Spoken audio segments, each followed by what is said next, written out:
Bas, cham get tugul jamana gab Jehova engolo mitei. Kime jegi toro Jehova ogen ngasar tane nege nega ogone jebe tabrane. Asobit ke tuye ogen engore tab kwani tishet kinet keleson.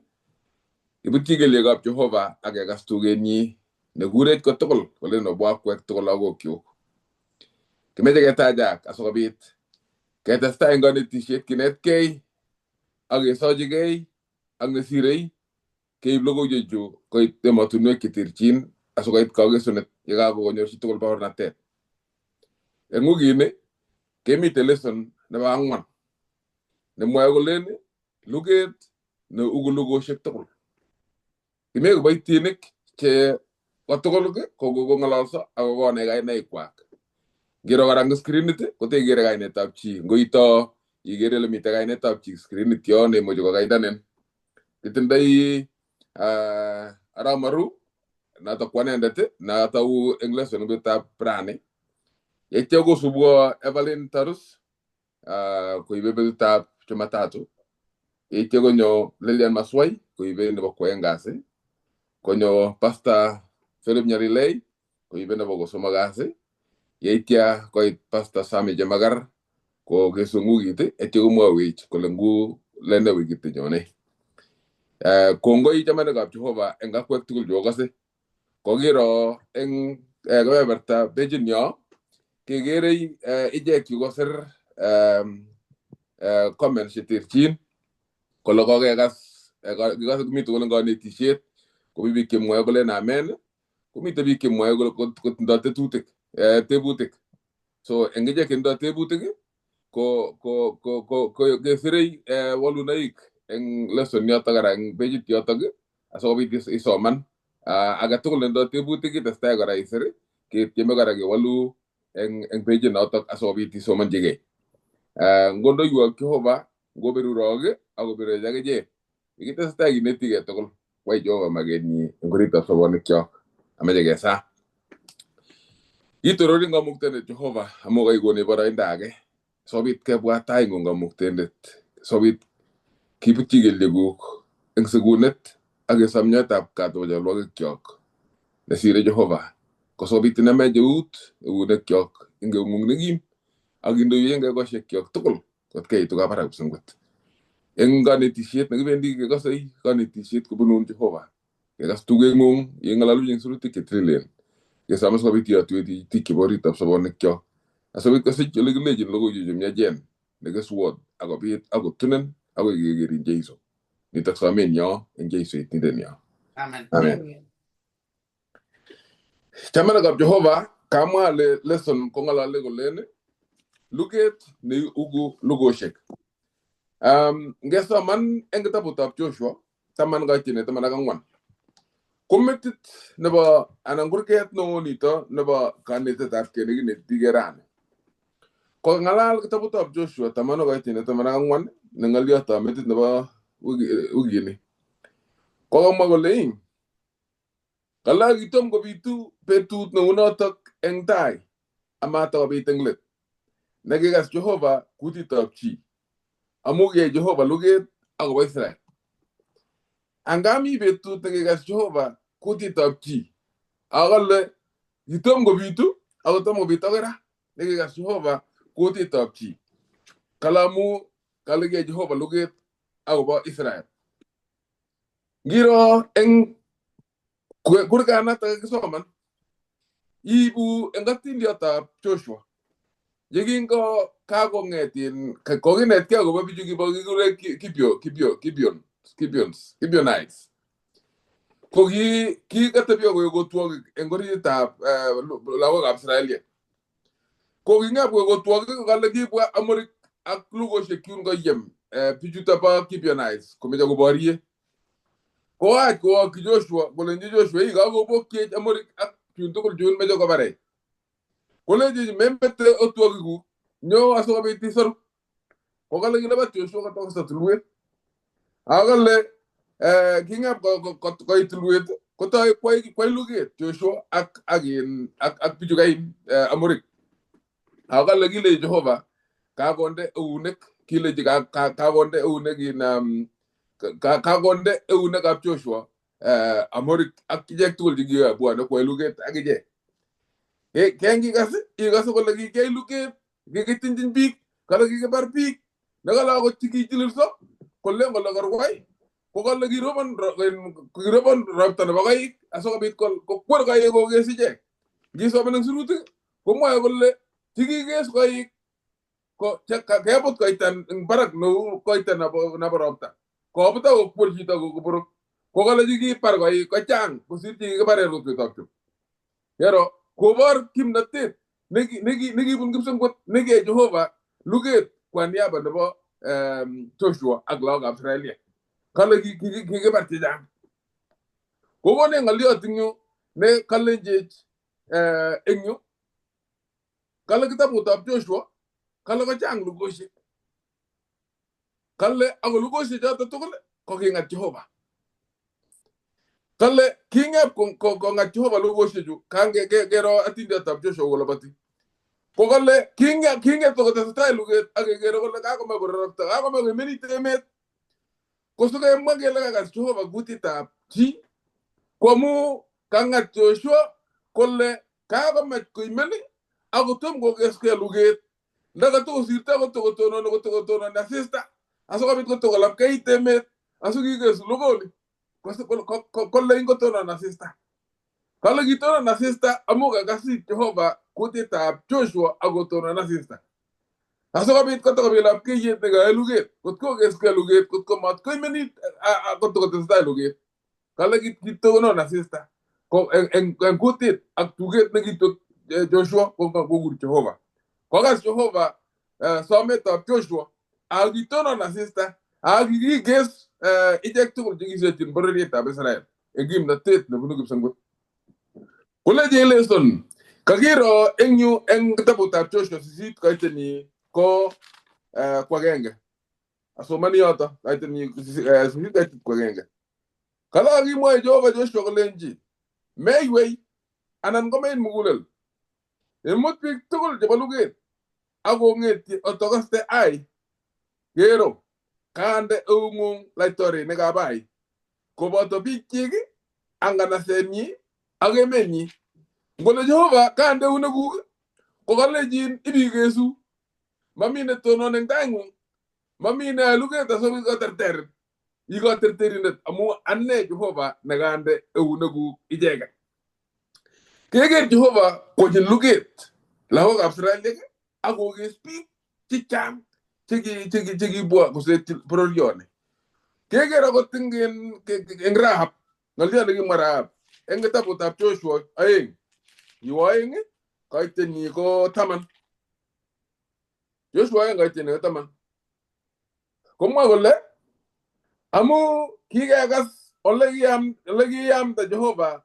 pega nyanjet nebrir o se warata Abraham alaji segi kiga gas lagi am da Jehova nyanjet nebrir en dai ngong yegi obuane en Misri agi negi oite laitori nek aeng tebo amorik tegi mi jortan bitanin agot sione ak ok tegi obar ogesu tida bar na ter ke ku ganyo ne ngure rap negala gige gas ke le yobar ogesu laitori nek na ile jutaju ko bigo ab Jehova lagane poane ago bare ko ogesu ko te blesu ngoli ko muti tagenge ngot ko Jehova ne ba jom nyet ngot ko Jehova ko jom nyet ko mane asobe ko luget ko ji piju lawo je bije be mane Amerik ak jundogol kwani aba na ba projet ta Israel ngot ko wiru ya ko ita naga mel ga ngusum bot ago porji ta go gesi engim na de ta Jehova ko ga Jehova ko jom nyet kalia asobe kasi metene naga ko Jehova luget ko ge speak ko be ago ba projet ta Israel ke le ngugine ke bendi gine tige ke gere amane asobe ko Jehova luget ago ba la Israel te butena ga te komi waluna yegi bendi betut ke gere to ko ke Jehova akomane asobe ko ay age gere karagele tos tu kwe Jehova luget ako baje ngasare yegi mitei kemite luget no komani nyolu goni ko kisongo tos ye Jehova luget ako baje tos kiger Jehova kuyo ka gerenda kit ne bogo ko manjalo gerenda keger gele ye Jehova luget kuye ye englaw amsrande kuye gitono no ngatere bago Joshua ko tono ni Jehova ko tawirani kora kwe luget ako baje yegi mitei eng luget no nigi bendi gi genetic ngani tisieta ba tabrani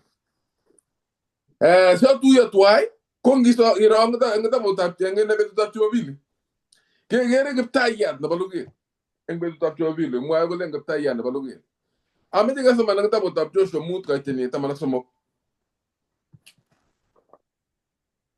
Joshua mut ka tini tamana somo ko mo ay ngal dio na uni ngale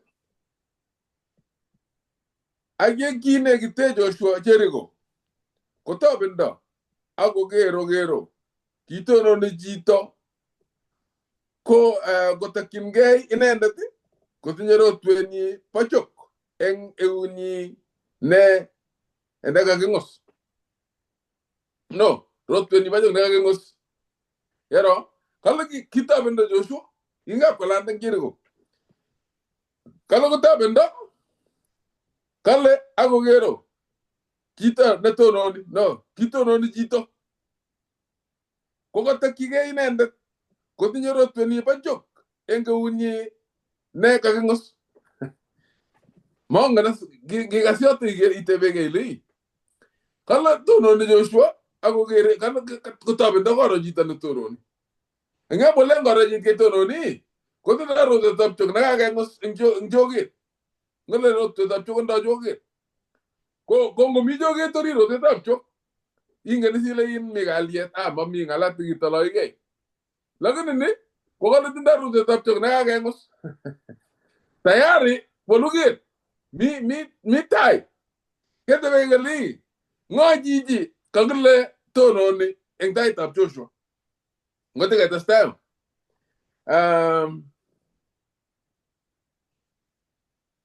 kale agi wa Joshua ole mi tenende kona to Joshua ko eji ko no kijiji kale ko lenji hine nyo anani babu ni kyo tebe jit ke Joshua leji mwanyon itono ni agitinyo rote tapchok ko hini nyo anani babu masin Aita manangwan agile ajija kanyo nguno ay guptai ya tabluge tab Jehova kaso kala Joshua kanyo nguno ay guptai ya kala Joshua ngen age namla ga Israel ge ilan daga babitani ka indoji kuye ki amigo bota Musa amigo botin witai luge age indoji daga Israel la ne anga balanda Joshua ko tabendo kala gora jitaga awa nyo jija unyola ana hasuno na ag tayya no baluge matu ko Joshua gero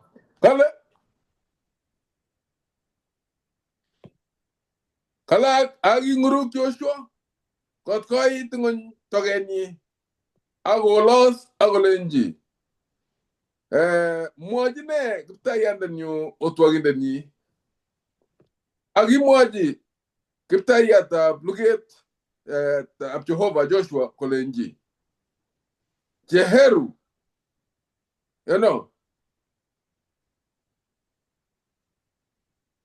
kigisir ko myeman nito kasabos ko le regu ko inugu ma uwa masrak regu jeru ko inugu kan kasata nanye Jeheru okay jeru ko inugu Jeru oi jeru ko inugu engel degu amu tililio itonone aga akia Joshua ko unato kekas loliondo no kite moji kero kanam genito ak ketit nigilo la malaloy akwa Musa taita ketit ak kokas tuget keleji iregu kwesho amu ini oletono ne ko tilil hala gore ko ni Musa akwa go butingo nyako kasi tuget ab Jehova konyo jije ka tono ne tab Joshua ak ko len Joshua kanyo asobi te kiptai ya dabaluge tab Jehova ne metitab kanetishet ne tigerane ne kiptayat na baluget na Jehova yele jire ko kweni ku amu wala itono ne ato wala itono ne ko tiril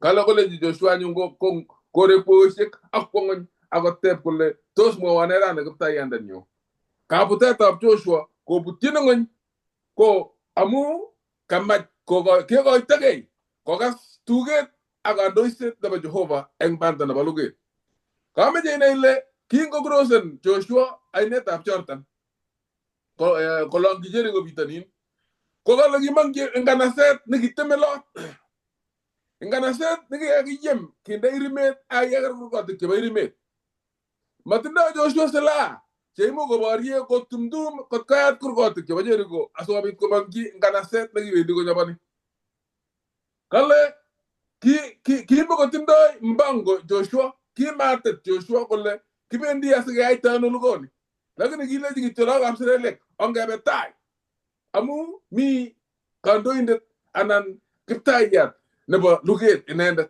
kole jonga betai kale ki mo ko tindoy ki aga tol ngone kwa ki tane gi tindoy ni gitiege ko kale gi tindoy mainga tabaro rutet ni gindoy ago bayje nena tabo gi wartoy kole mi Jehova kwenunwa kondoy mainga tabaro rutet kitindoi ki kondishek chekimo ko kut ndure rushek anan ya tarumbeta ishe jo ki kondishek ak akut swek kwa ne ki so man atin diot ko legi ngende ki ngele ki yem ngana sa tapchere go kimut ko nyelde sap e ko she jo tukul jo ak eng betut ngi banati ko kale kilu ngana sa tapchere go eng kute tabir go ak wagat no kimnatet nege Jehova ako bala Israel ko kinga bendi staine ko kibendi ko ngangole maije ke bendi ko luget lagane ye luget Jehova ako ba ejega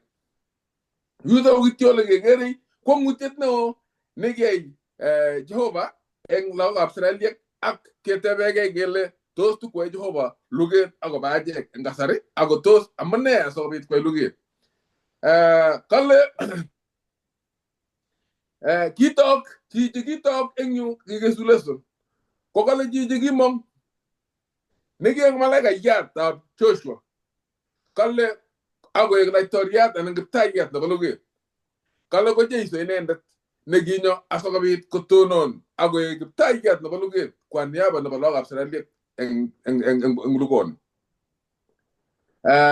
kala gi eg jeyso kara enyu taw ko ke luget ago bo piki ga yam la Australia ko gitindo igi mi askari ke chang igi mo togu joto gi ko gi malaga ishe tigi luget kwan yaba na ba project Australia kondo ji commandant na ba luget na nita na gitaya na ba luget na ganyo je taita Joshua kondo rutu ta tingo gi kengos ko gitindo ko iner ko la itoriat ako tinda askari ki ke luget tigi mo togu je to malaga ishe ki ga yam la Australia aso bi ko luget to ba je ako guno kingan gele mi te isto kara ko luget to ba je ako mi te malaga ishe ke ga yemen aso bi ko luget to ba je tos ki ko mete Jehova anan to sugi mi to ba Jehova ko yegi mi te agla Australia Jehova ko engije ke ga sei te go sekto ko mi Jehova go ba te ako irane kale Joshua ko ki tayari ko butige le ga Jehova ako gasi tos ki tayari ke ki butige le ga Jehova aga gasi yegi mi te luget no ne ba yeytiete ak manet tos ki butige le ga Jehova aso be ko luget to ba je tos mi jinete sei anangone tebe secretary malumo norbe Ingeba berta kungwe ramaru. Tebe berta nego I kongete itau agoi Jumapili yo. Kutinye tebutik oeng chenyigisen. Netai kokangalale kongololi Jehova kolejin yakawait emoni nda otending korot age tugul. Kotko mangit ako lakwet ang manyoru. Ako Jehova inito ko Jehova nebo rirenet. Ako tinye changindotab mieindo ak tolosiet. Kituitosi ano kot kichomye tuguchu oeng. Jehova nekangat ketinding kanan ak nekale chang rirenet ak mieindo ak tolosiet. Ko noton nemoche kinetkei eng wikini kele amune sikwaigei ni lugoni. Kot kobit ketinding biik angolen Jehova Jehova nebo kalyet ak mieindo ak tolosiet. Ng'aliot age nekamache amwa, so kamete noto koruyot amu takeng'olole eng lesson nekibendi. Ng'aliot nebo oeng ko nakemwa nebo Joshua ak malaikayandani. Kawo Joshua kole mwa anyun, imi komasi anan imi komasin, kotokokergei ak lugoni. Ngap kabit luget ak tiyet ak toiyet eng kaniset. Kosirgei boyotab Jehova boyotab kanisa ak tukun. Anan ko chepyoset age nekochamdos cheptonyi ak kijanayat ngomi yo kometo. Ako kakebe harusit kakeyai ne mutai kele shuu kikwo. Anan ko keburuan lakwetab chito konam oret. Kong'et Kipriang'it eng kaniset, kong'et chepyosani tuiyo ak chepyosok alak. Kong'et nebo komosin nekabo weri nenyinet ak no. Kapchea kaniset koek aeng anan kemoyo doctrine kanetisyo nekait kele kong'etyo alak kole kokonet kole kong'etyo alak ipkopchea kaniset kecheng pasta kele yu ng'alek kikoit.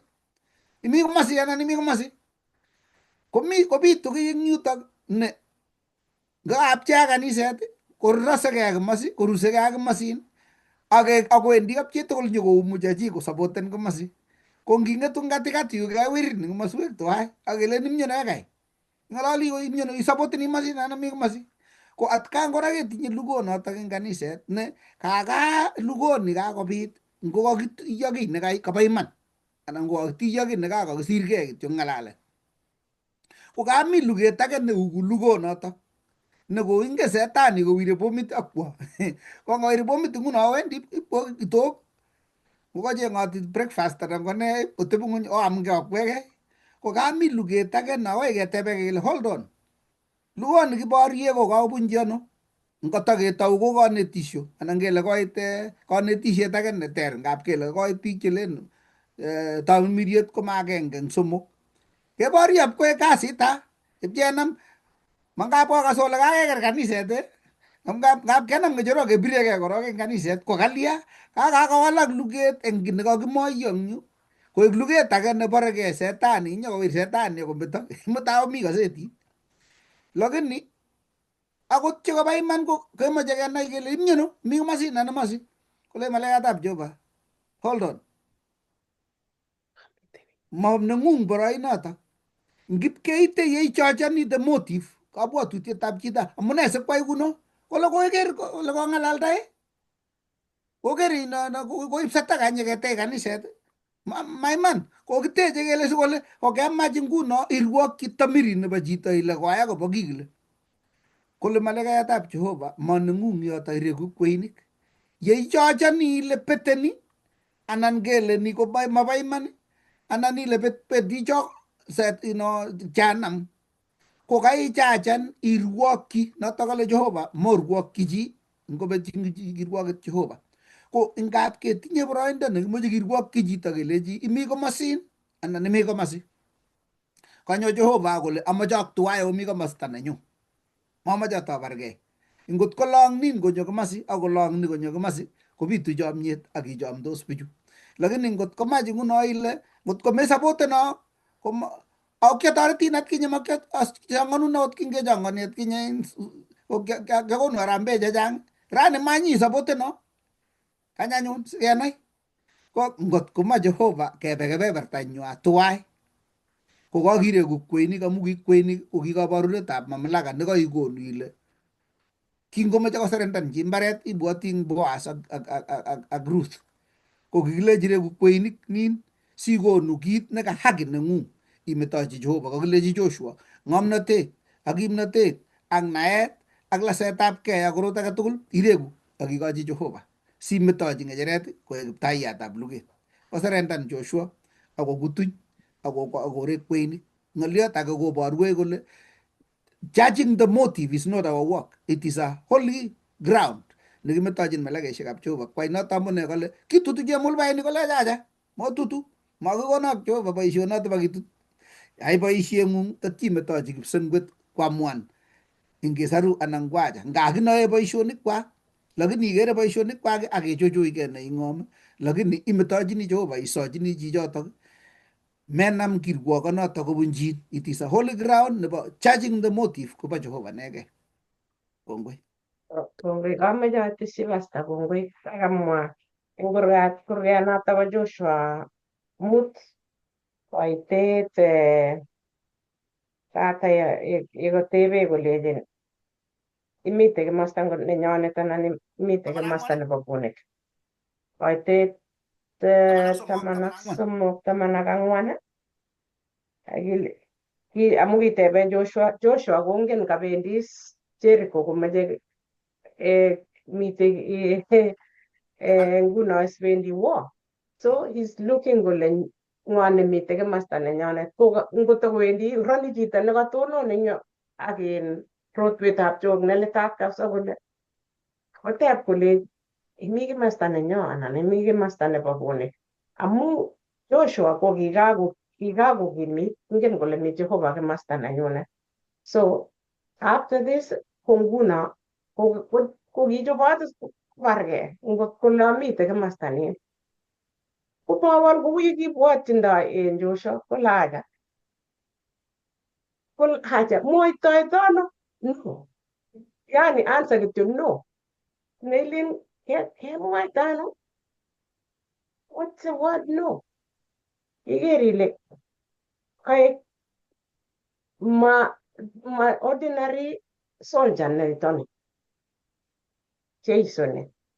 Asikenai kele achicha konyo nguno aeku kiptayat ab luget ab Jehovah. Ak konai Joshua right away kole Jeiso nito ma malaikayat. Kale king'uruk Joshua kot koit ng'ony togenyi. Abwat kacheng'e kitabutab ng'ang'utiet Paulo nekikanyo malaikayat kong'uruk komach kosa kolechi acha kimite yani kiboisiei tuwai. That was an angel. But this one kenae kele kiptayatab Jehovah ko Jeiso nekanyo. Ko kaka Jeiso kokinyo akoba ane ak kiptengekyot. Jeiso chichome chito na akine nayan ikere ile samis chicho takiyan kororok Jeiso maat akoter. Kicham ot ka Farao kokikochi kora the same opportunity kosik. Kikochi bichu menye chuto Canaanites, Jebusites ak kikochi kasarta age tugul. Konginye keoktoi koba kwamu kikakosirto opportunity chechwaket nekikochi Jehovah kasarta nenywanet. Kakometo kowekchigei Jehovah. Akot akicheket ngap kikimite ko ngemi kanisa matkekergei kele kikaikai kele kimayat no imuchi kosirto kasarta. Nyone Jeiso koba icheket amu age tugul netei kobusi komeche Jeiso kosik. Kongoi.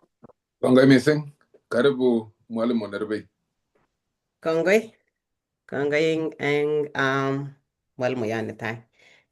Imeche kiras kele kitaunegei ano lugoni nekebaregei akoi ra. Imwochi kobwat biik kole luget nekitoigei ko kitaugei eng kabungutab Eden. Kimeche kiras kele kibun ano luget. Kwaenga Jumatatu kebendi kenetigei akobo luget eng kipsengwet. Ongesoman kitabutab Komong'u 12 katit 7 akoi 9. Mwae Komong'u 12 katit 7 akoi 9 komwae kolen akibit luget eng kipsengwet kiwo Mikael koboto malaikaisiekchi kobargei ak maswetit. Akiyai luget maswetit noto ak malaikaisiekchi ako maiterteris amatakosich oldonywa kokeny eng kipsengwet. Akikiturur maswetit noto konyo ng'ony. Erenet nebo keny nekikure Yoindet ako Setani, kaberberindetab ng'ony komugul. Kikiturur konyo ng'ony ak kikiturur malaikaisiekchi koboto inendet. Kakero eng Kitabutab ng'ang'utiet. Ng'ang'utiet kele Komong'u Oh, ng'ang'utiet. sorry. Ingen kokimi kitabutab komong'u komi my mind komong'u. Thank you. Thank you for the correction. Noto ko kitabutab ng'ang'utiet 12 kaitet 7 agoi 9. Ko kakomwawech kitabutab ng'ang'utiet akobo luget neo nekiyaak eng Kipsengwet.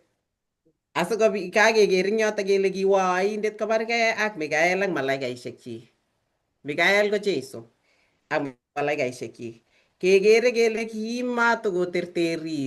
maiterteris oindet. Ako kingo kakiterter inendet ko kikiyon ng'ony. Kikiyon inendet konyo ng'ony koboto malaikaishek chi. Kekere kele boriet nekitoigei ne boriet netokotesetai akoi rani eng ng'ony ko boriet nekitoigei eng Kipsengwet. Boriet nito kikose eng yu komelen kele boriet nekibo korotik anan nebo borto. Lakini boriet nekibo imanda ak atebetab Jehova. Kimeche kobor eng yutok kiamune asikobit kobit boriet eng ole tilil. Kiamune asikobit malaikayat nekikakiyai eng kwong'et nekikiyai eng kororonindo neo nebo kwong'ut akwai boriet eng Kipsengwet. Nee nekiyai malaikayandani eng oldo ole tilil eng kap Jehova kotoi tengekto neu noto. Kakenai eng yu kele kitoigei bistoetab Setani ye kingomach kotororgei akomong'chi baunatetab Jehova. Notok nekiyai keturur inendet. Kakesoman eng yoto kele kiib kwai luget ak Jeiso ak malaikaishek chi. Kikose eng tai kele kikakiyai Setani anan Lucifer ko kikakiyai eng kororonindo nekio mising. Ako inendet ko kio mising eng malaikaishek chun alak. Ko kitoigei anyun kipkei eng sobenyi. Kotoi kotororgei. Kakekas eng yo kele inendet ko kaberberindetab ng'ony komugul. Komelen kele kingeturur inendet ko kinyokoib kebeberta ne nusu anan kinyokoib wui kitikin eng ng'ony kakile kaberberindet nebo ng'ony tugul. Inendet kaberberindetab ng'ony tugul. Tuguk chekiyai keturur inendet ko las keita ak takekere eng kurgotik chekikonech eng yoto. Ngesoman eng Ebesoek 6 kaitet 11 line yoto.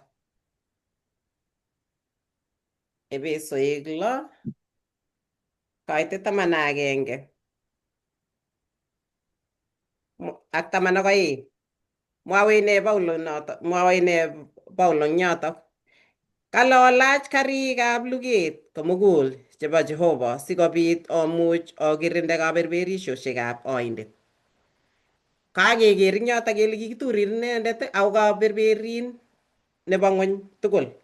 Atyo komwawech Paulo eng yu kole olach karikab luget komugul chebo Jehova sikobit omuch okirinde kaberberisiosiekab oindet. Amu mobo kabelenyo bogei borto ak korotik akobo laitonatosiek ak kimnatosiek eng baunatetab ng'onyuni chebo mesundeito eng lugosiekab tamirmirik chebo yaitiet eng komoswekab Kipsengwet. Ko kakeker eng yoto karik chebo kristianindet chekonech Jehova asikobit keeku chekimuchi ketelelse amu kikion inendet neya nekaberberin konyo ng'onyuni. Ko kakenai eng yu kora kele luget nekiboregei komobo physical. Makibendi kelen kakicheng anyun karik, kakicheng bundukit asikobit keyai. Kakile luget nemi Jehova kobotech, mi malaikaishekab Jehova kobotech. Kakile ndakiyote konyekchok asikobit keker boriosiek chemi eng kwenunyo eng atkan kora. Eng kila sekondit, eng kila minitit nekitinye eng sobenyo ketinye boriet. Keng'ololdosi kouni komi boriet. Ye ichuseni anan ng'alek cheing'ololi ko boriet neiborie eng tuguk cheimeche imwa. Yeimeche imwa imanda ko boriet neiyoe kora asikobit komong imanda eng kuting'ung. Ko boriosiek chekiib oindet akobo kimwa lembeita ko boriet no nekakoterterin. Ngesoman eng yo eng kitabutab Isaya 14 kaitet 12 kurgoti chu bendi kesomani tugul komwawech akobo luget ole kitaunegei eng Kipsengwet. Kitabutab Isaya 14 kaitet 12.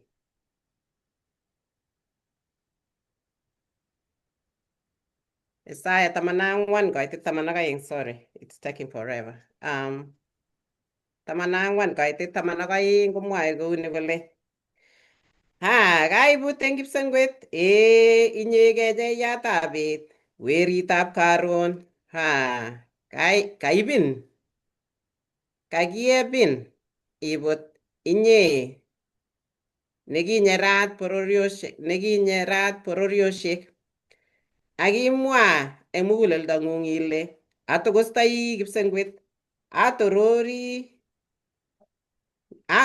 ng'echerenyu nebo laitornatet kosir kecheikab Kamuktaindet, ak atebe tulwetab tuiyet eng komoswek cheloen chebo murot nebo katam. Atokostoi asir bolik, aikeitu inendet netoror mising. Notok ko kaindet. Notok ko tugul chu ko tuguk chekiyai Lucifer asikobit keturur inendet. Kale tuguityotab kabutetab Lucifer ko ki lasetabgei ak katororitabgei. Nikimeche kotororgei mising kosir Jehovah. Kimeche koteken ng'echeretab Jehovah asikoek inendet netoror, kale atororigei. Ko kakomwa eng yutok Isaya akomwa akobo laskenatet nekitinye inendet, kole kakebin eng Kipsengwet, inye kecheyatab bet, weritab karon. Kakiro position nekimitei Lucifer kotomo kolel, kele ki inendet ko kiloo mising. Kibo kwong'ut eng yaet ole kikakiyaita inendet eng malaikaisiek tugul. Ko kingoker kororonindonyi koibgei mising akomeche kotororgei mising kosir Jehovah. Kobwat kole ngamuchi akochome malaikaisiek chu alake, kikose kele kitinye malaikaisiek chekisubi inendet chekingwai boriet eng Kipsengwet ko kiyaak icheket. Ale Jehovah Lucifer nekikayai Jehovah eng kororonindo neo ko kikoshigei torornatetab Jehovah. Mwawech ine Ezekiel eng kitabutab Ezekiel 28 kaitet 11. Ngeker kitabutab Ezekiel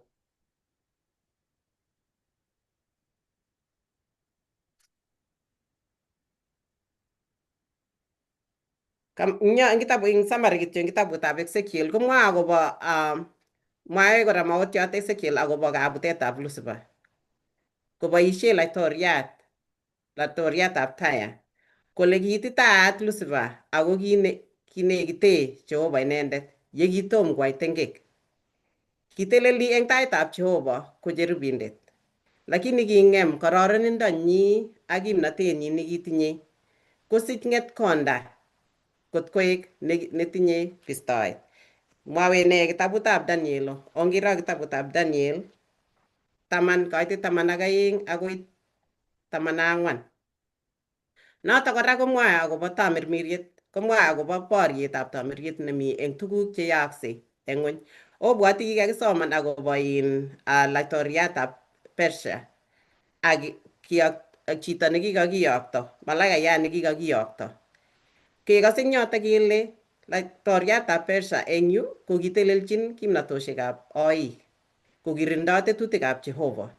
Kiingen tugul akobo malaikayat nekikika betusiek 21. Kale Mikael ko Jeiso eng yotok ngisoman eng kurganatak asikotelel asikobit kosulda maketab Jehovah. Ko kingoibu logoiwek malaikayandanatak ko kikikirinda, kikika eng betusiek chotok. Iboru notok kole eng sobetab chito komi boriet nebo tamirmiriet.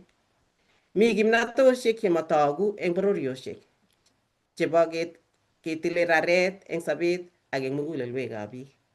Kingen kele eng tuguk tugul chekiyoe ang kiy age tugul nekitile komi boriosiek cheechen, lakini ndakiyotwech konyekchok asikobit keker akobo malaikaisiek cheribech yekitinye boriosiek. Ndakiyotwech konyekchok chebo orit asikeker kenai kele Jehovah netoretech eng boriosiekchok. ndakiyotwech kenai takinamdaigei Jeiso, takinamdaigei Jehova, kengen kele inendet ko katerterin, kikoterter eng kimurtoiyot. Takinamdaigei kengen kele borioshek chekiyoe komakimuchi achegei keker eng yotok. Kangoteb Joshua kotebe chicho kangoker kolech imi kimasta ngiro, imi komasta nyo anan imi kimasta ngiro nebo boriet. Kengen kele kingowendi boriet Joshua ko kitebe asikonai kole ara bunyot ni, ko ki ing yotok ko kikitoche Joshua konai kole boriet nekaityi nguno ko kikitoche koborchin kole mi Jehova, kingen kole mi Jehova koboto, ko kikitoche eng yotok konai kole kajoinen boriet nemite komami kityo kotestai konai.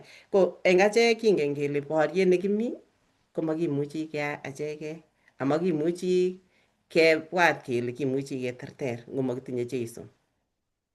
Ne nekakinetkei eng kurgotik chu kakesoman eng Jumatatu. Kakenai kele masisei Jehova yemite luget. Mitei kobotech akiterteri amu Kristo nekiterter eng kimurtoiyot.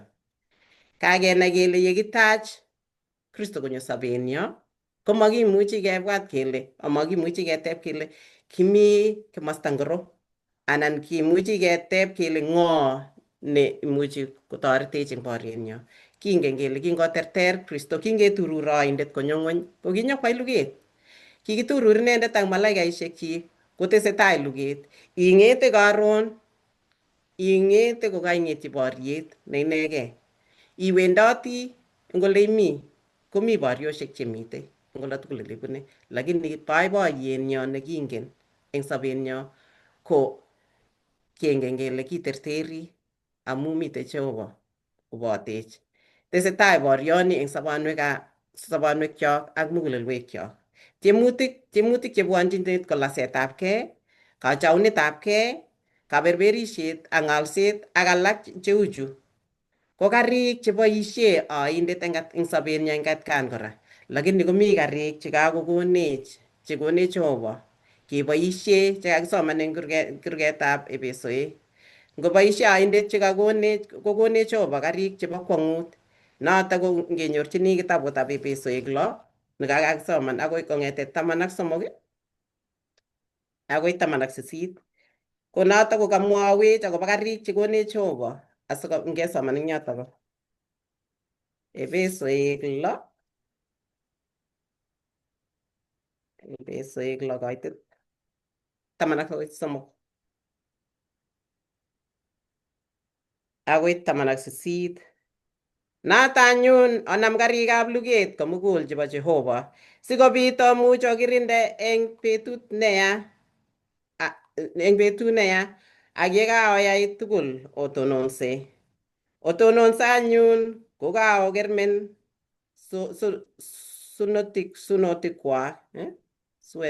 swenutikwak eng imanit, ako kaolach karnetab teget nebo imanda.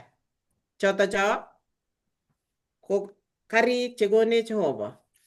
Kale otononse anyun kokaokermen swenutikwak eng imanit, ako kaolach karnetab teget nebo imanda, ak kokaorotyi kelyekwak bekchinet nebo logoiwek chemiach chebo kalyet, akonam koboto chun tugul long'etab kayanet neomuchi omise kipchabonik tugul chebo maat chebo inendet neya, akonam kutwetab yetunet ak rotwetab chok nebo tamirmiriet. Noto ng'oliotab Jehova. Kaokas chotok? Cho tugul cho ko karik chekametoiwech Jehova asikobit kotoretech eng bandanyo nebo atkan kora. Kesich imanit, kebendate ng'oliotab Jehova ak kesoman sirutikab Jehova ko kit nekang'et tos itebegei ile tos imi kimostab Jehova eng borioni anan tos imi komasta ngiro ngoberurok Jehova. Tos mi chi netesei anan tinye tebut? Ngatesin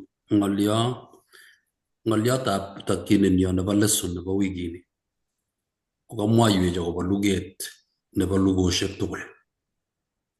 Luget nebo lugoshek tugul ko kewekech eng konetishet nekenet akobo luget nekiyaak eng kipsengwet.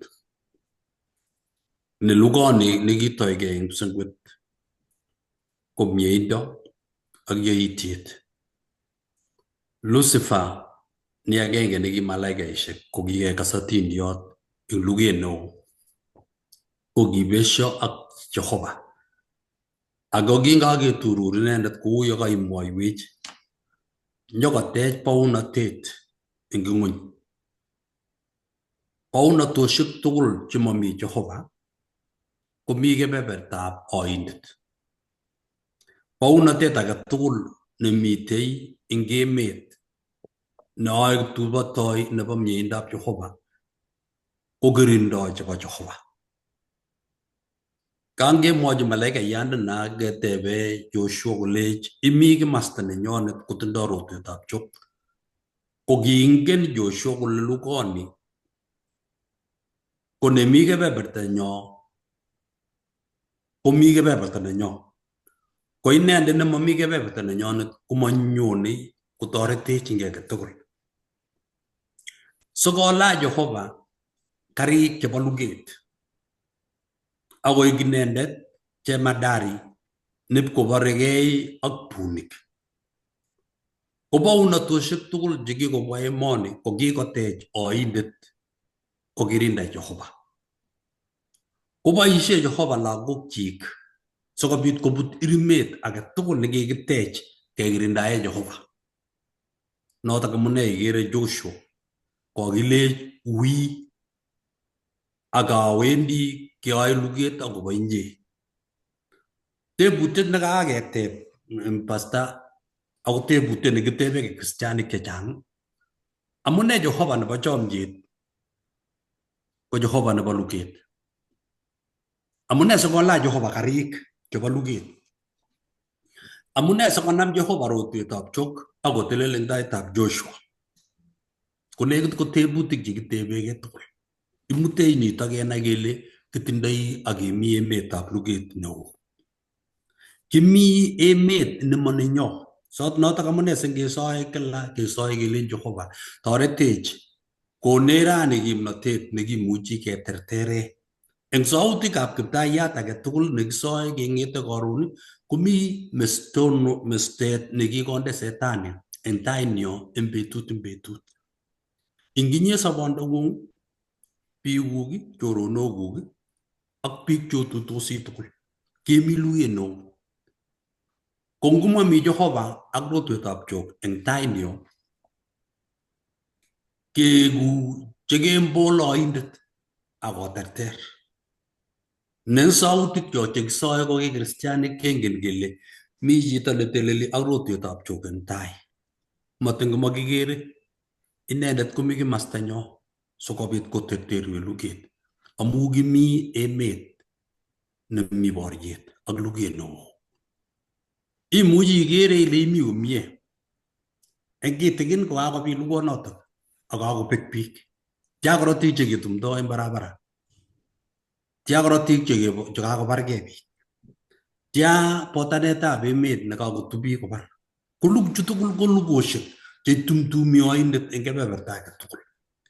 Ko ki kristian nemeche koyotokis konyekyok keker malaikayat nemitei tai akotindoi rotwetab chok nelen ami sikobit ai luget akobo inye. Meker tai, meker eutab katam, tobene inendet kou Joshua nekiyan kowekwo luget amu kimi chito nekimitei tai neki kiptayatab luget. Kongoi mising. Kakenai kele nging'ete karon iwendi boriet. Every morning akot irue ko boriet. Komeche ketinye karik eng sait age tugul. Ya ing'ete karon ilechini Jehovah toreto amandoi akilach karikuk. Ilach karitab breastplate nesingemwogin ko ngobwonchin kipchabok komachutin. Chotok ko lembechek, chotok ko chomset, katamset tugul cho. Komeche kaing'et karon akisoman ng'oliotab Jehovah neimuchi kotechin akilechi Jehovah kotuchin. Irotu koskoleny ilechi Jehovah kongoi. oroni kora kaitu konyoun kateng tugul chekamainai chekaiyai amu luget ko real. Luget ketinye akot nguno ketepche ng'ony ak kabwatut kotya katongset neitongse oindet ngot kechomchi metoek cho nyokotonyi chechiket wak akile an idle mind nemaikochi Jehova koiku workshop anan nenyokoboisie eng tuguk chechang sikorwai kabwatutik. Kongoi mising ngoberurok Jehova atachelelian. Tomo ng'alalilian koin kacham ole kekasundole sunung yo kole konyil netya yekekere luget nekitoige eng kipsengwet eng boisienyo nebo kotugul ak tuguk chetesetai eng ng'ony. Ko ka ngesirgei ak chepkametinyu anan ko nekitupche komuchi koboisie setani eng nyalulnatenyi eng saiyo kotama ko ngotaker ale kaneni kwanza korok kiatoretini kinye ko kalyae ko karutchi setani 100cc chebo bitterness itinye imanda imi on the right lakini ketamin chito nin lakini kokonin korutyin kabisa ng'wonindo sikobarin ng'wonindo inendet ngibikere kireactan ing'etyi barak ile neni angwa mutot ing kanisa tom koit akot kolong'une akot aina tom kotuch makanake cham kele tom kotuch makarkar neni ko komoche koboisie setani nga itinye imanda komoche konin ng'wonindo sikobarin ng'wonindo inendet anan ngomono nyokolechin congratulation kongoi kakiriepkei kole imuite mata inam atyo kolechin setani yani ibu setani tiemisiet kosing'etyi barak eng ng'wonindo ko kakonamin ko ngomeng'etyi barak ng'wonindo nyokolechin congratulation kakitebi iman eng yu keny kakot taberberisiosiek cho mengech ak kanetisiet no mining akinye moitoen kile atilen kokisich amute kitukani kokakonamin mara ya pili amu kaib the glory mataikochi Jehova. Ko ngot kerib yuto kenai kele ngakobit koimutiet eng yu tos boisie na Jehova anendet tos boisie na setani anerech mising kosir ole kou anan ngot koboisie setani chepkametinyu awechindoitoi ano eng oret namuchi kesolven shida ini akotoret eng sobenyi nebo kristianatet amu lakwetab Jehova kora. Ko nginai ile mi luget age nema inendet komemwa kiy kosore ibire ile bas kakotar ndaret lakwani ngacheng korok abar ndaret nyabar ndaret nyotoret chepkametinyu kekoshine.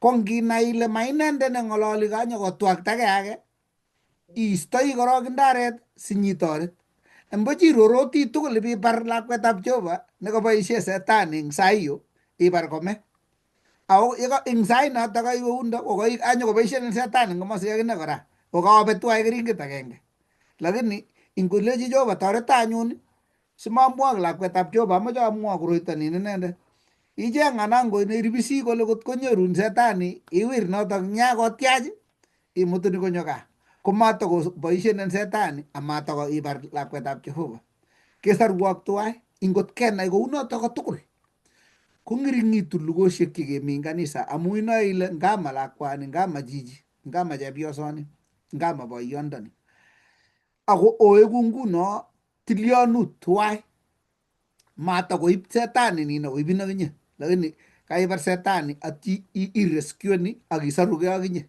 Kongoi. Kongoi mising amu boriet netesetai chamanikab Jehova ko real moany kiberbergei ako taunenech especially as ibu oindet kabisa taiyosiek chorweng'ung kristianindet nemi kanisa mamake kiy oindet chun mi sang chun borienech acheket chikimi ko asikobit kesirsirgei ako tukun chemengechen chotok cheibu oindet. Kongoi mising. Kongoi Eva mwalimuinik chekakotesyi ko kitesetai kora eng ng'alekab bunyondit netesetai ko kimwa eng Romanik kakemwa Eva ile eng betut kemite boriet kikisichech emet nemi boriet nging'ete kole Paulo eng kitabutab Romanik 7:15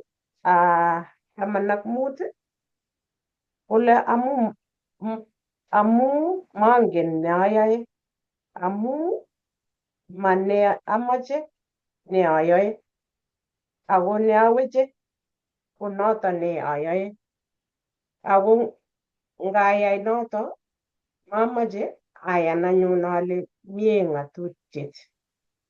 Nguno anyun ko mako ane ne ayae ako tengekton nemenyo. Itesetai ikere ile tengekton ne ain yai tuguk choto kakamwa pasta komie kole nyorchinin shetani ye nyalulat ko amu kitindoi tengekto ketindoi vulnerability. Keker anyun kele kaka memuchigei kityongon.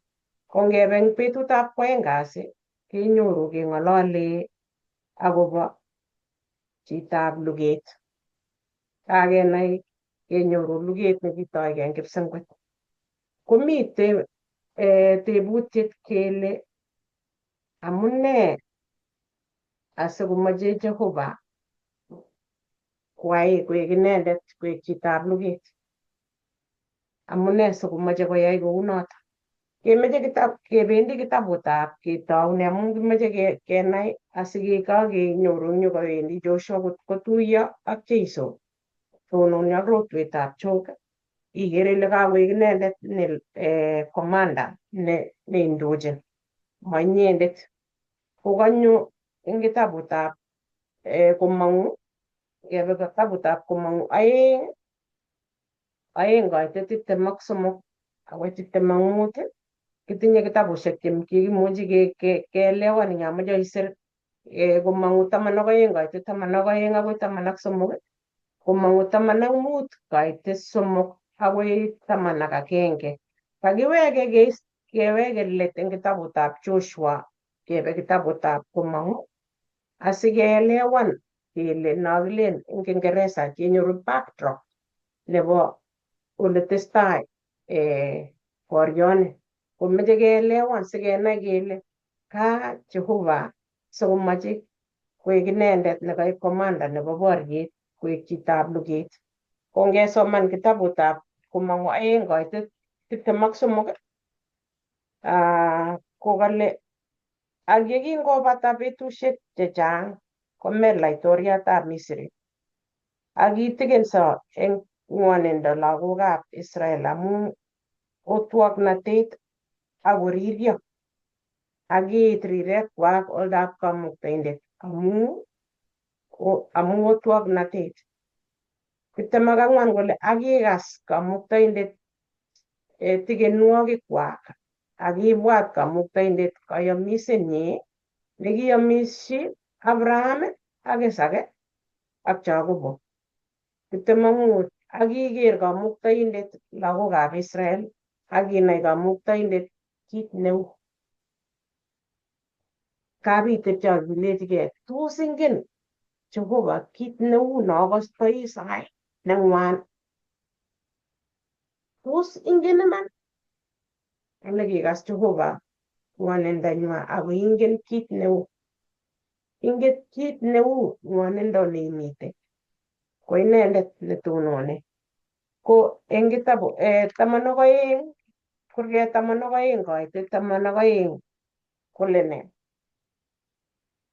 Kole 12 ko eng kitabutab Komong'u kora 12 koite kole amu abunoti kwenutab emetab Misri eng kemounoto akabar taiwek tugul eng emetab Misri chebo biik ak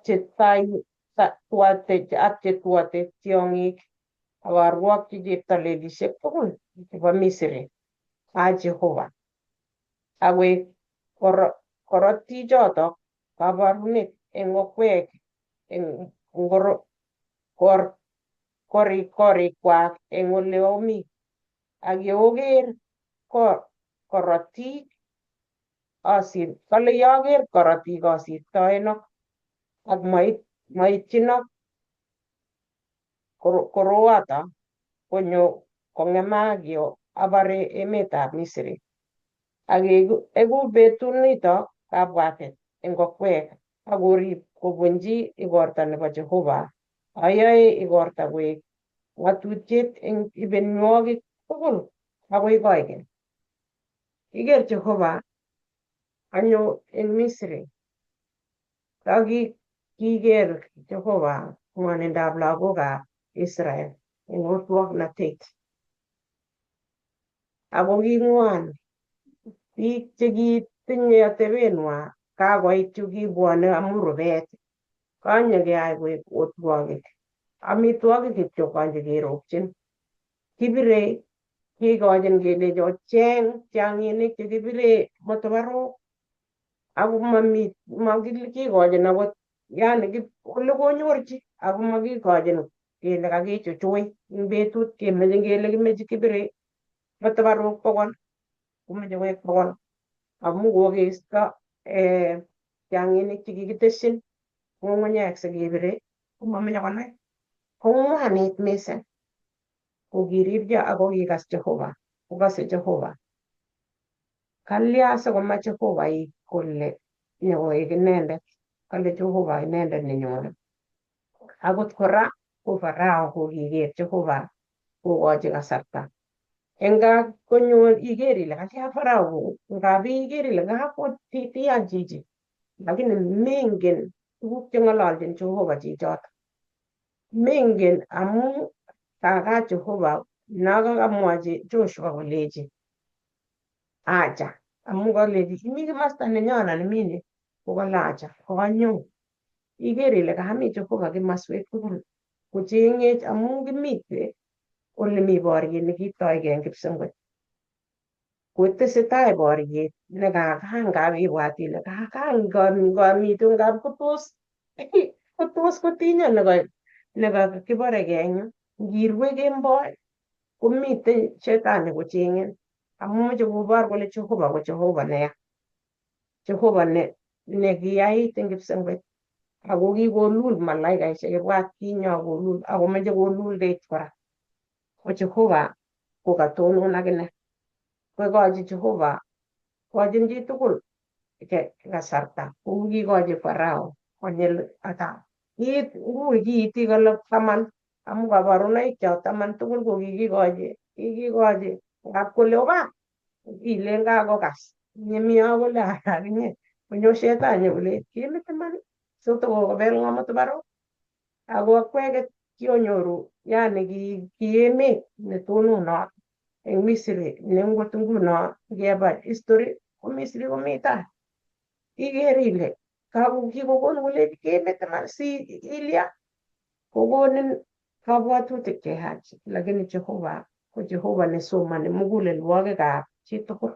Somani neikere ile ya konyene komaneng'ung'et noto, toben Jehova amu kere Jehova kabwatutikuk, somani mugulelwokikchok ak tuguk chekiyoe.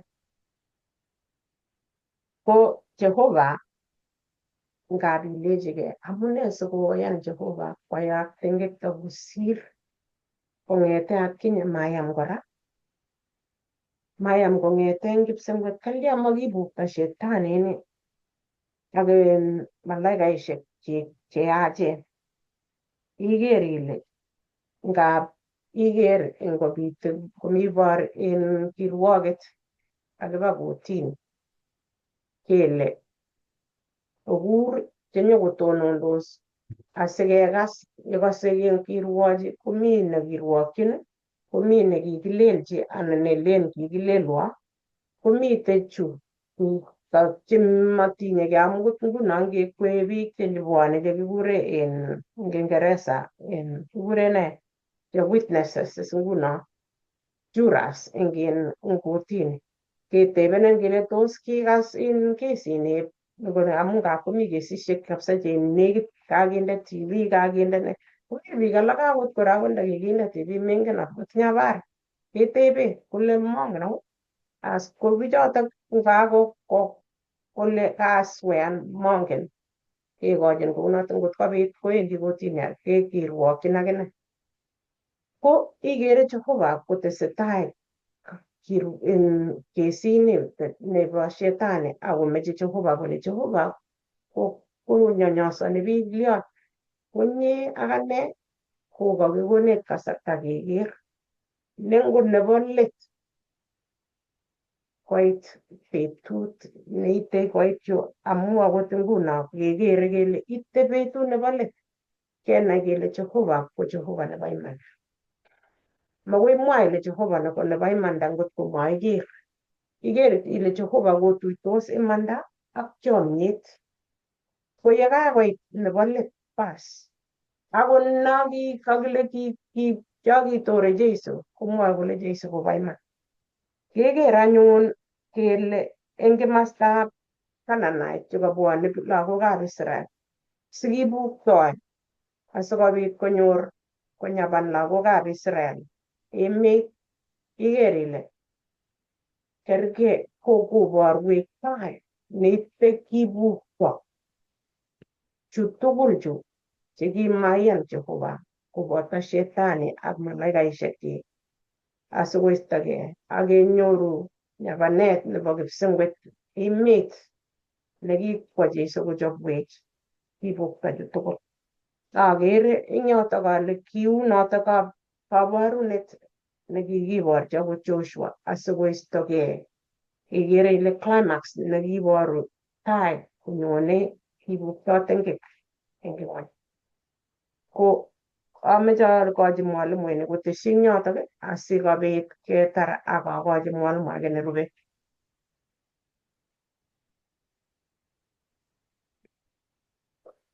Lilian, kameche amwa eng yotok yo kakero Jehova nebo luget. Kenai eng yutok kenai kele Jehova nekibo lagokab Israel ko Jehova nenyo rani. Jehova nekitoreti lagokab Israel Joshua kora eng boriet ko Jehova nenyo rani netoretech eng boriet. Kale Jehova nekose, Jehova nekere, Jehova nekere akot beekab kong cho soitoi eng konyekuk. Kongen Jehova. Imuchi komeshan. Akokerin inyegei melen keren kokerech Jehova sinye melen kokerech ko acheket ku nguno kimi taing'wong rani kenetigei lesson tugul. Ko melen kele ngokerech Jehova kokerech achek ko kitugul. Kerin Jehova ko inyegei individual. Kokere rirekuk akokosin Jehova kokose. Kale Jehova kobwoti ako Jehova kosoru ako Jehova kotinye lugeng'ung. Ngikochi lugeng'ung kotoretin ako kale Jehova kwendi luget akobo biikchik. Kale ako inendet koribe kito nekimwa. Kimwa kole ami koboten akoi let nebo sobeng'ung komi koboten akoi let nebo sobeng'ung.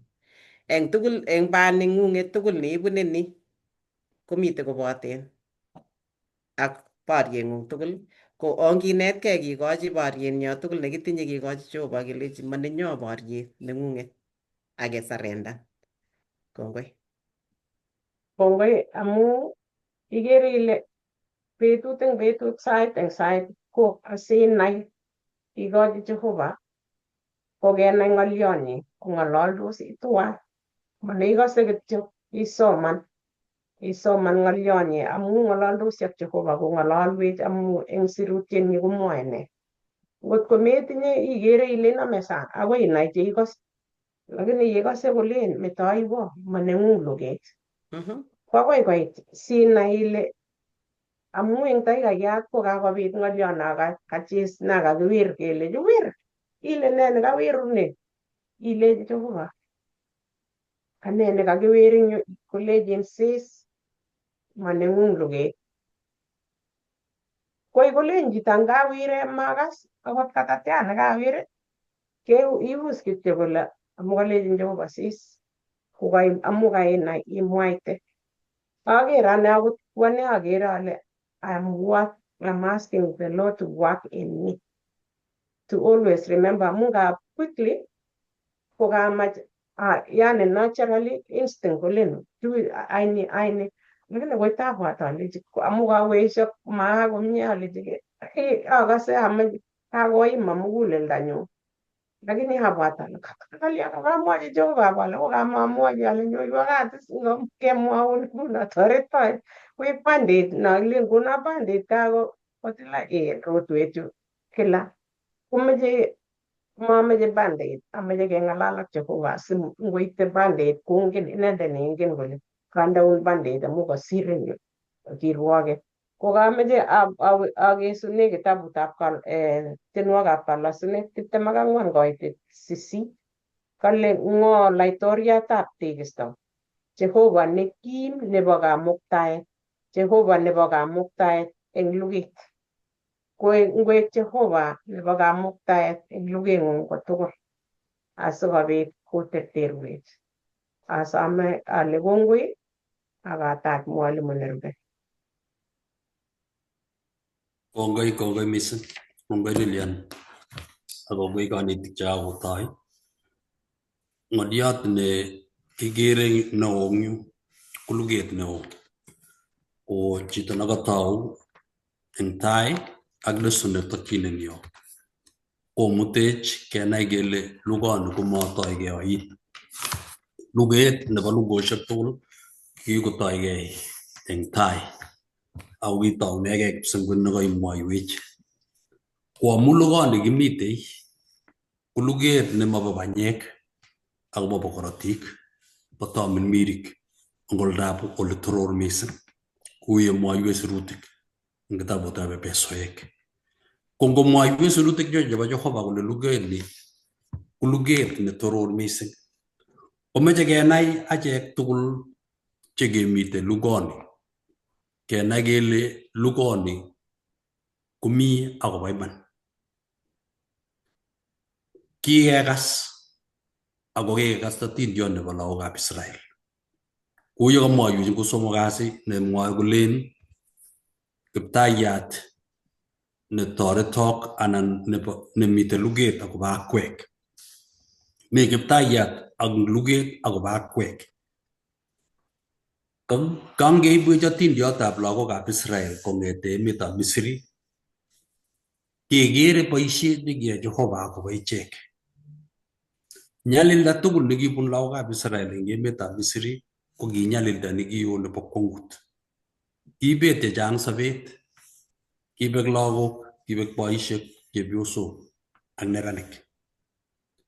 Nyalilwogik tugul chekinyor ko kikas Jehova rirekwak amu kibar rirek chebo bichotok ak ng'woninwekwak koit taitab Jehova.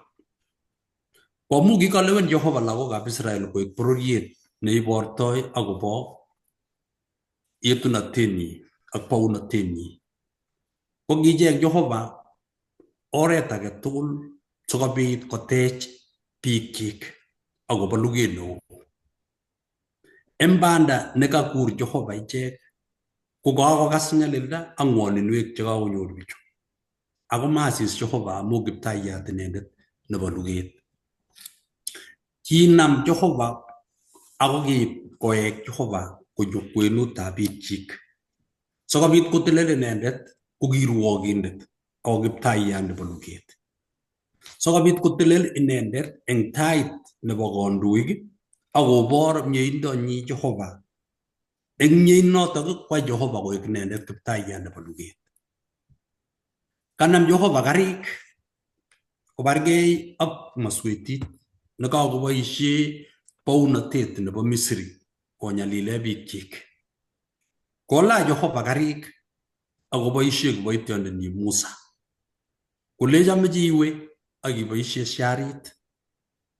Ako sharit nekawirta eng taitab Farao ipkowalak sharit koek ndaret sikoek kwong'utiet eng chepsokeinik chekimi. Meche kenai komie kele Jehova ini ko nenyi luget. Ako inendet nemeche kobois sikonai kole anga lugoni kitindoi ak kaimutik ak nyalilwogik chekitindoi komache chok. Kakinyalile kityo. Ako mi kiptayat nebo luget inendet. Nekale awendi akateleli eng taing'ung sikobit aborun ale a kiptayat nebo luget. Metoptopit.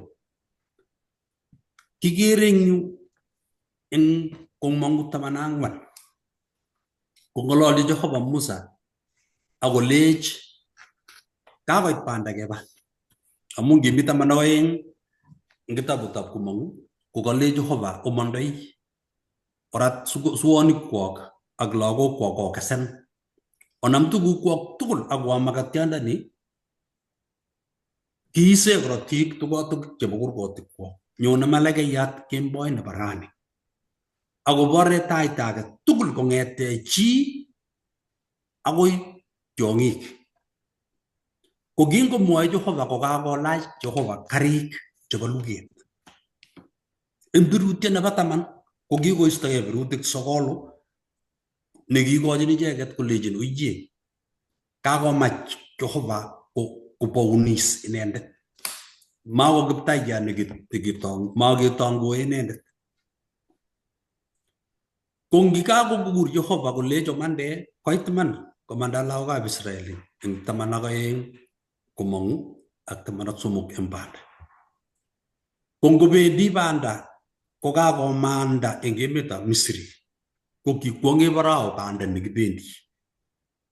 Amu lakimong'undo lagokab Israel kokimong amu kakonyo Jehova mwenyewe akotelel eng emetab Misri tugul akokasak kele poluget inendet.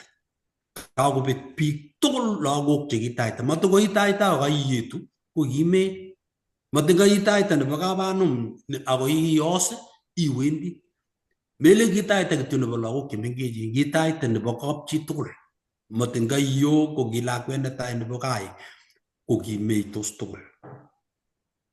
Kibor Jehova ko Kiptayat nekakolach karik chebo luget neo. Kabargei ak Misri Jehova kou yeborgei ak Setani nekibargei nekikitur kobun kipsengwet. Misri ko kakoek Misri bounatetab oindet. Akakolach oindet karikyik kobar biikab Jehova. Masis Jehova eng kipsengwet ako kerirek ak ng'woninwek chebo biikchik. Kichorgei inendet. Komwochi Musa koleji Jehova kaomande tomo kobek luget ako tomo oit emetab kamiset. Tumanangwan koitetab 13 komwochi ng'alek cheu chu. Akilechi Jehova akilechi Musa biik amoiwei otononse kityo sioker yetunotetab Jehova nayoiwok rani amu ogere kokeny maogere kokeny Misri chu kokeny chokere rani. Kakeba banda urnotok kakoyatak ainet kakorib Jehova kakoyat ainet nebo emetab ainetab araraita nebirir. Kakolanda bitonin kakoba Misri kotyech ainet asikarik koboto Farao. Kole Jehova Misri chokere rani ak asikarichu komaokere age otelese otononse morokense akot toben bounatetab Jehova. Ko ngimite 14 komwochi Jehova koleji yoe Jehova inendet luget akobo akwek osishe akwek. Kakolach Jehova karik kakonyo inendet eng kwenutab luget neo oronyu Misri chetindoi karik chekimokonye chi eng ng'ony eng betusiek choto. Akotelel Jehova eng biik chematindoi karik. Katelel Jehova eng lagokab Israel cheorokendos mugulelwekwak akobotandos. Kolech osishe. Amune sikomwochi Jehova kolech osishe kongen Jehova nyalunatet nekitindoi eng nyalilda ak kaimutikab tengek. Imuchi konyalile tengek kot keorokense anan konyalile miondo kot keker kele kakebe ketonuise ak kebetyi. Kokanyo kong'ololi Jehova konam mugulelwekab lagokab Israel koleji otelese otononse amite kwenung'wong. Kalach karik chekikibargei ak oindet kipsengwet. Auroni kachorugei mokero akabore Misri chu ako maokere besho. Ako iman kibor Jehova kimnotenyi eng oinet nebo araraita nebirir Kokakotele Jehova koek Kiptayat, komwochi Musa ak Misri kole osishe matkotwekchi. So oker kimnatetab Jehova. Nitok ko kebwatwa kole Jehova ko inendet netete tetutik chebo katerteret. Tab kabkobit tuguk chekakonyikisitu eng muguleldongung. Kolejin Jehova melong, mebirtegei, muite ak isis. Imong'wo eng betusiekab bichindo ak betusiekab ng'wonindo. Chamwo anyo kwenutab muguleldongung sikobit ayai luget akobo inye. Konito nekinyo komwochi Jehova. Sikoker lagokab Israel kole mako ichek chebendi luget, ako Jehova inendet newendi luget. Kamwa eng kanetisietab Ellen White eng kitabut nekamwa eng yo, kokale eng betusiekab lugonik ko kimko magetab Jehova age. Kele kawo inendet luget. Ko amu kamiset nekikakomwochi Jehova lagokab Israel, ko kitebi Jehova inendet konyo akolech obororienyu otionogei akokonogei. Okono luget awo taitng'wo akaiwok luget nakatwai. Nitok kanyo kokono kamang'unet kele tab kouikitu tuguk eng sobonwekyok. Kot keker kele anguyo makase Jehova, ketyem eng kimnatenyo kebargei achegen kachegei. Ko ngeboisie kimnatenyo kebargei achegen kachegei, kokakinde Jehova taban. Mami chi nekikoterter eng ng'onyuni boriet yoe inegei komi Jehova. Ngoi kristianindet ako kitach Jeiso eng muguleldongung, makoi iyai luget ak oindet. Lebo oindet ko maba ibindang'ung. Oindet ko kikwai luget ak Jehova ak kikoterter Jehova inendet, ako inendet neingen lugonotok leborto oindet. Ko ngityem amu kosirgei ak boiyotab kanisa anan ko pastor, ilechi ameche agoi kero. Ing chitondit ak banyekab chito ibotoni ak ilong'u. Lakini eng taitab Jehova kolen Jehova, lugono ko maneng'ung, metoiwo sikobit aakta mugetut eng inendet age tugul nekabargei ak Jehova. Kakonech kekuye kakelechi lagokab Israel usishe, kalech molong'u, mowokyi, moririe, ochamwo anyo luget akebargei ak bunyot. Kitindoi bunyot ne oindet. Ne eng betut age tugul angot ngibirwe, komi koboten kitanda. Komeche komas kabwatutikuk ak nautikuk. Ingimondoi komi barabara. Ingimite oret komi ak biikab kokweng'ung. Mi oindet kebeberta age tugul. Angot ngimi ndegeit akot tieme oindet oret age tugul kobar akoisten. Kiptayat Jehova noton ne nyolu eng saenyo kesoe Jehova kele akimwa saetab Kiptayat. Amu eng saetab Kiptayat komwoe kole eng tiemutik chebo rani Kamuktindet komongen. Andei taing'ung sikobit ikono katerteret. Ko sautik chekisoe eng betut ko kakindegei eunekab Kamuktindet. Singing'etosi kemondoi ak keweksei ketindoi ripset ne inendet ko Jehova nebo aiwei ruget eng mugulelwekyok. Kateb sirindet nebo tebutioni kole kale eng banda nebo lagokab Israel, tekikait kotoptobenso lagokab Israel eng bandanywa akobo Kiptayat. Tos kimakomuchi kwo Jehova luget akobo ichek?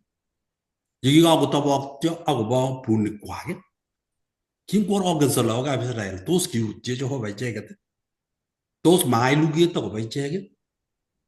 Kowol ing yo kole iman lagokab Israel komuchi kiimgei mugulelwekwak eng luget. Ang let ko kiwo Jehova kwai luget akobo icheket. Une luget nenyo achek? Une sobet nenyo ko kikristianik tab koit kakongwanit, kakesirgei, kakebeshe, kakeistogei eng kanisa nekokimi, anan kotet age kole uyeta kibaranum ako kristianindet age komeche kebar chito age. Kiyoe ne achek ko kikristianik kenai kele lugoni kitindoi ko manenyo. Matkebargei ak panyek, matkebargei ak korotik. Ungemetochi inendet nebo luget. Amu inendet neoboregei nekakokonerech kakolong muguleldonyi ko katetoindet age nekunot sikolong nengung kimas kotuiye. Ko ngotuiye tugul kole setani sawa. Amu ngobaregei kole komi setani ko referee. Akolen uye meche keterter anum. Ko eng let nakiterter kolen katerter. Lakini eng let kongen kole kakoterter setani eng kebebertanyi. Tos kikochi Jeiso koterter eng lugenyo nekitindoi akemetochi inendet kelech ai luget. Tab komi kasarta age nenyolu kotisis metuku. Akile mi kimnatet angot betut nekesis. Ngochupin chito kolechin iberber akisis memwochi kiy age tugul ako mewolchi kiy age tugul. Kotangusitu muguleldonyi kot koker kole kangamwoi angaberberitu anendet. Ango makas kiy nekawol inendet. Amu kangalechi berbere kabwoti ale waluge. Chabik chekikemwochi kele michinga. Kokitikikenda michinga koek nebo Nandi akibo Kiswahili. Kele michinga hii. Kokikosis chito kolecho kalecho michinga man. Ane asisit.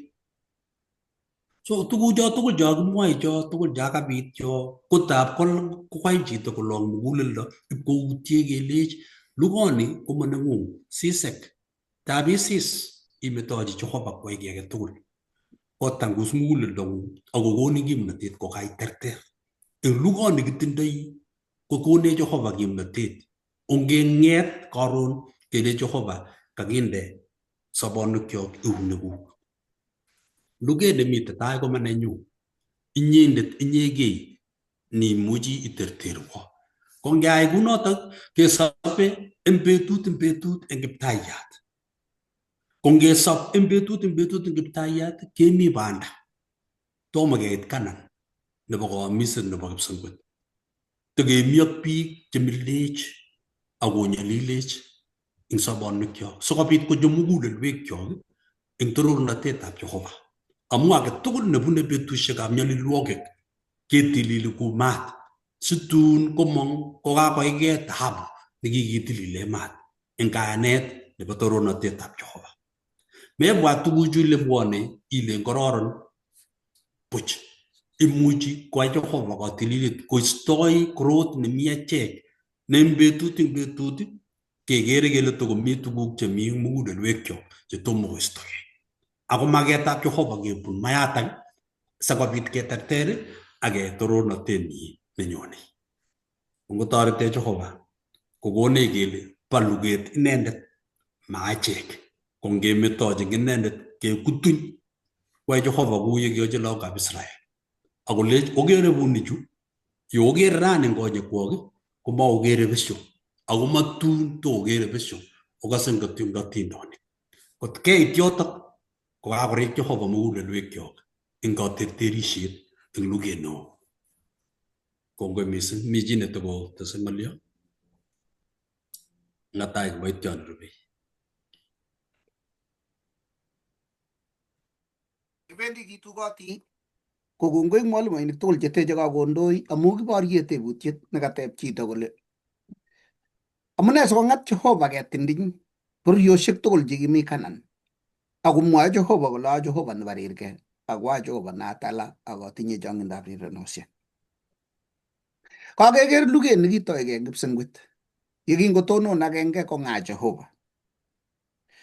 akonyo lugonoto akoi Eden akoi komondoi Kapadam ak ipkotoi luget eng werikwak oeng akonender lugonoto koek bororiosiek chekakisige oretab Kain ak chekakisige oretab Seth ak lagok alak chekikochi Jehova Adam.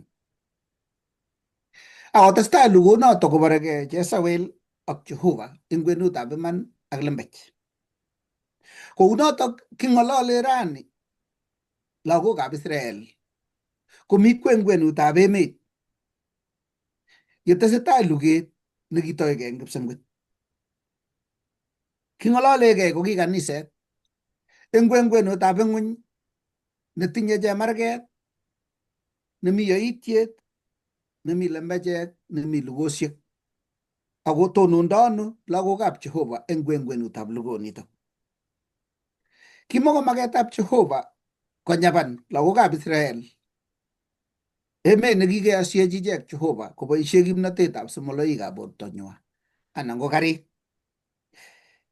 King'olole kebeberta nebo kwang'was neng'olole tetutiet nebo oeng kinet tetutiet nekibo tai eng kitabutab Komong'u 23:28. Kokikolechi Jehova moe luget ne nekimoche Jehova 23:28 komwoe kolen akoyokte karamiet kondoenak asikobit koon itik, ibik ak kananik ak itik koba eng taing'wong. Maone ichek anyun eng taing'wong eng kenyit agenge simakuber emet akotesokis tiong'ikab timin akoimak. Ako aone eng mutyo eng taing'wong sikobit kotesake akonyaban emonotok. So tetutiet netai kokikole Jehova ayoku karamik asikoyesta bichotok. Kimi biik chekingap kelen kikuber emet age kakile kitun komenye biik akot Uasin Gishu ino. Kelen kimi chekikure sirikwek ako kitun kou makingen kele kibargei ak ng'o ako kimetoi kekure. Akot biik cho kingobendi luget ko yekinekite Jehova ko kimakebendi lug nepkebore chi. Akot ngobore kapkunyot kelen itwekyini chito mebore chi kurwei. Ako kibendi ngoit ole kibendi ko saboiyot kole Asis Chebongolo chepkelion sogol kakebwa murenik kakibwa asikobit nyekeset eng emoni. Kole Jehova Chebongolo chepkelion sogol uny nebo tomono, uny nebo chi nayeb netoreti emoni ak bororioni, konech chebo ngelelyo, konech nebo chi nekimelel boror karas, uny chebo tomono simamechi soko. Kole mekonech tany nebo chi nekararan ako konech chebo ngelelyo ak menotyo itakiyake. Kosoe kunoto akoi kochomchi Kamuktaindet kong yekibek koboktoi komakinyoru tany nebo chepyoso nemosop amakinyoru chi nenyerat anan ko chi nayeb nekiribe emonoto. Kekonu man tuga chengeket komakiwektoi. Ako ngot keket sikeketundo tuga chebo chi nekararan anan ko chi netos nyalil ko ngewach keneneti bichotok luget akiwekta tuchatak amu bo bich koketunde chebo bich. Ako kisoe kole konech chebo ngelelyo ko kibendi biik cho konyaban iman chotok chemami kiy age nekakiteshi kobwane tuchatak mewechi chi. Ng'olyot age nekameche amwa ko ni. Kale eng kitabunatak 33:2 kokikalechi Jehova akoyokte malaikayat kondoenak akoon komanda kananik ak amorik ak itik ak parisik ak ibik ak chebusik emonoto nyitat chego ak kumek. Kokakikalechi Jehova tetutiet nekatindoi komamoche oboisie kwang anan ko rotwo anan ko kiy age tugul aoni bichoto anendet. Lakini kibwa lagokab Jehova ngoit tai ko ngelelchi Jehova. Kergei ak lakwa neng'ung ne imi kapchi kitech kot nekararan ak itemel kurgotik tatya ilechi lakwet ro ko te I ka soit ak itebe koi ko ngayai bi chepkokwoni tugul ni komami shida lakini yo boiyot ipkoru koya tirisiet lakwet akotilda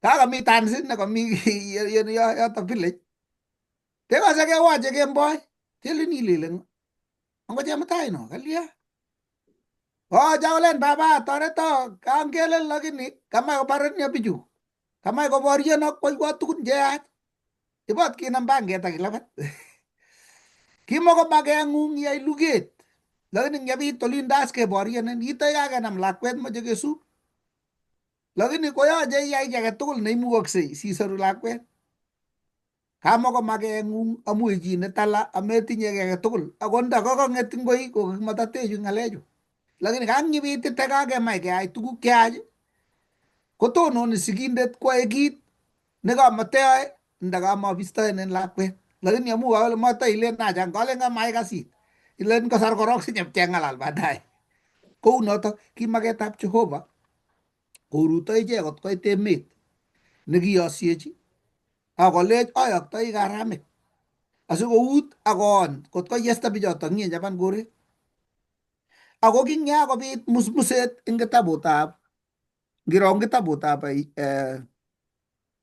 komong'u 17 kokale kiit kot koit lagokab Israel kole tos mi Jehova man kwenunyo anan acha kaikai keweke Misri ole kikibunu koyach kometo Jehova kole wachana na sisi ngeweke kole Jehova mami oret age netoe kometo koba nyaje osetie melek koker Jehova ara makache kosekebar na kokeny kole bat kuja kotoret kuwo boyot kaname banget amu kaong'et lakwet kometo Jehova inendet akoutie koyach kochorgei Jehova nyokwai luget koek kebe plan nebo oeng as nokelen boisiet nebo oeng nekimakomo Jehova koboisie Jehova luget ako kimakomakenyi notok kou notok ngeng'olole kele amune sikobar Jehova kananik ko kimakomakenyi notok kiyai nokilen shingo upande neilen ara tolyochini kikoek tabu kakoingian katikati lakwet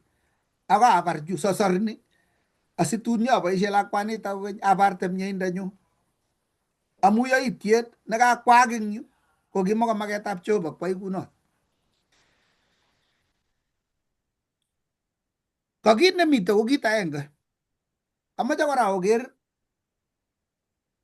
ng'oiyonditab ingelelnotet kitinye Jehova maket eng Kanan amu ngilen iker ko amache awekta let kitikin mi lagok somoku chebo Noah Shem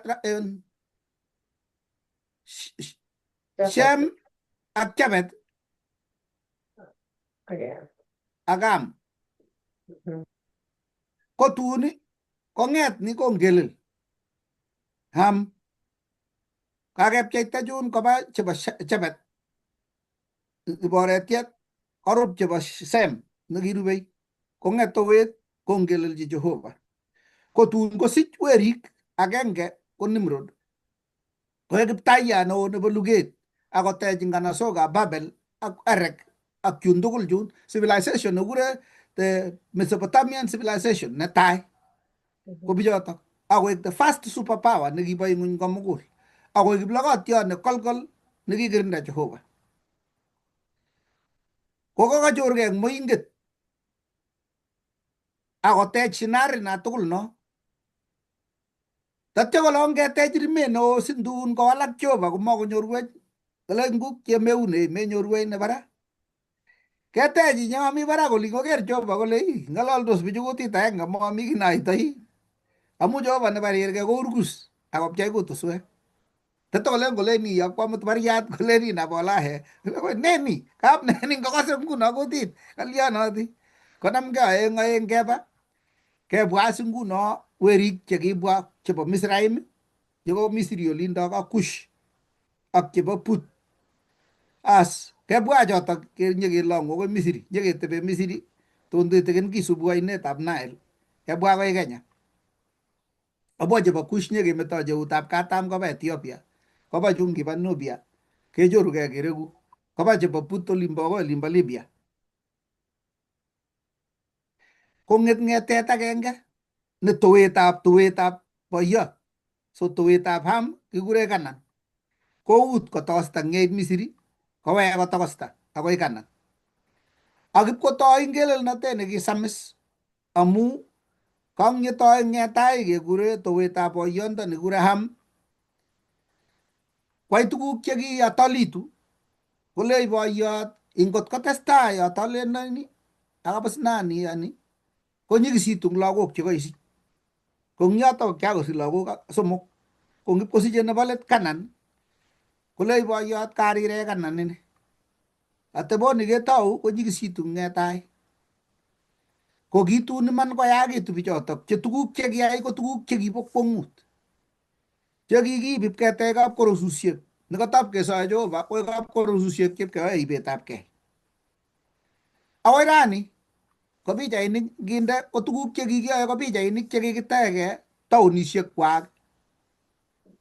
Tuguk cheyachen chemayome akot kemwa. Kakiboisie borwek chebo iyotet ketekat ing korik barak chekure cultic worship chekiyoe ibetabkei koek kanisa. Lakini mameto Jehova biikab Kanan. Kiyok koyok chito neter nekikwong'e akoi rani kikure Melkisedek, laitoriatab Salem. Koyok nyokomeny kwenunwa asikonet ng'oliotab Jehova.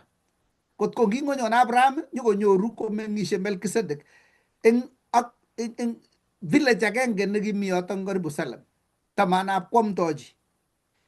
Akoi tisindetab Jehova nekinyo Jeiso nyokokerkeite inendet. Manyokoib itondab Aaron ak kaptisisietab Lawi, ako kinyo eng itondab Melkisedek. Kityem oret age tugul Jehova kosor Kanan, lakini kitun kongelelso. Ko ngomuti lagokab Israel kowekto ang Misri kobendi, ko ki maketab Jehova koboisie kayanet asikobit kobarta akoba ipkomeny Kanan sikwomdochi biikab Kanan akosik. Komato kobun kayanet, komoe koboisie simoloik. Kelechi oba kayanet asikoboisie ak Jehova kondo saramechu tatyep koker atebeng'wong akowek. Amu kitomo kenyisiek 40 sikobek rirenet eng Kanan. Lakini amu ngelelnotenwa koyai kowek ong'atet. Kosirto kenyisiek 40 chekikakikochi Kanan sikosok kosik tamanab kesor. Ngipkoborokse kenyisiek 10 konyi kikombet chun chemanachi kitakisoru ndachut Israel eng kayanet. Koyai keng'em Kanan amu unbelief, kayanet nekirarta eng Israel.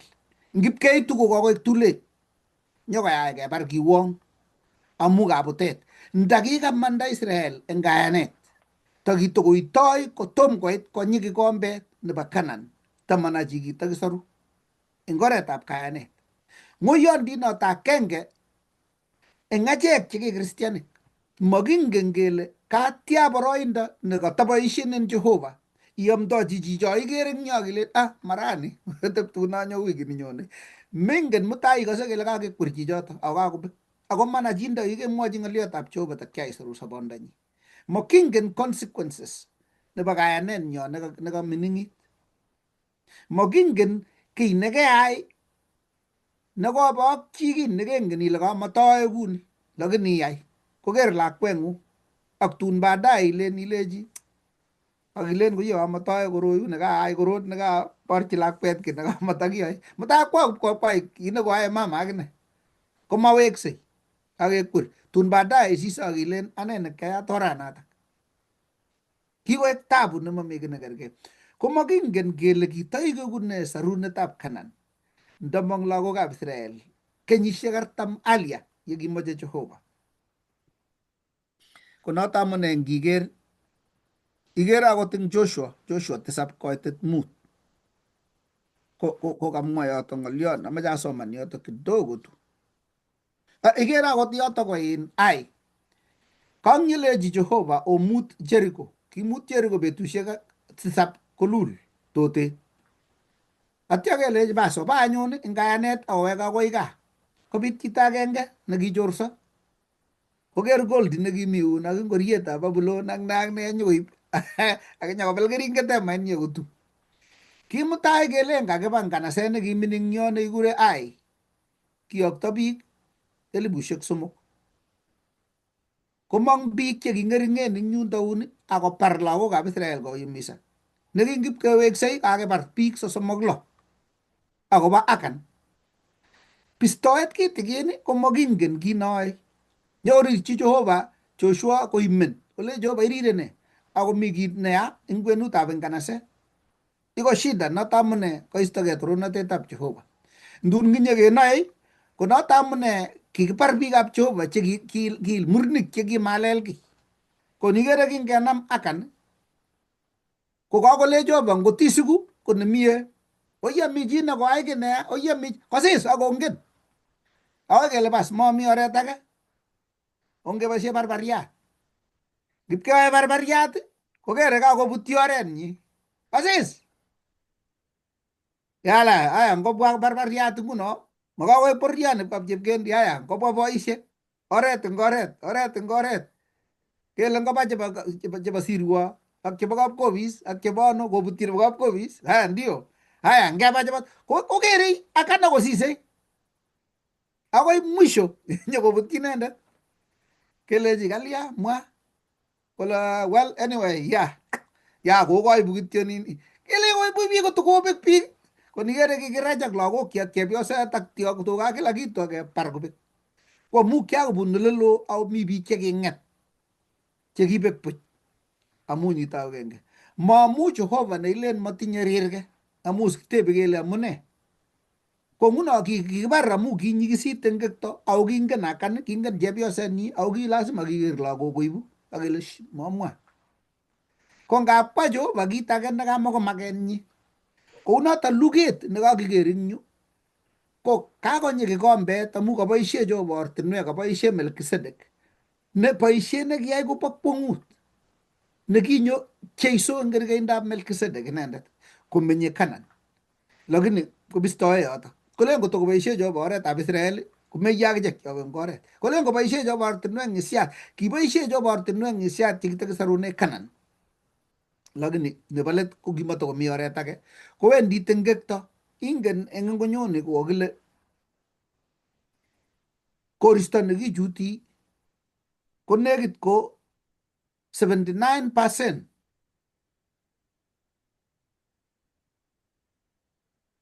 nebo koristo nekichuti ko nitrogen, almost 19 point something% ko oxygen ak chu alak chu mengechen chekong'et korarakik. Amune nitrogen ko neribe malale ng'weny.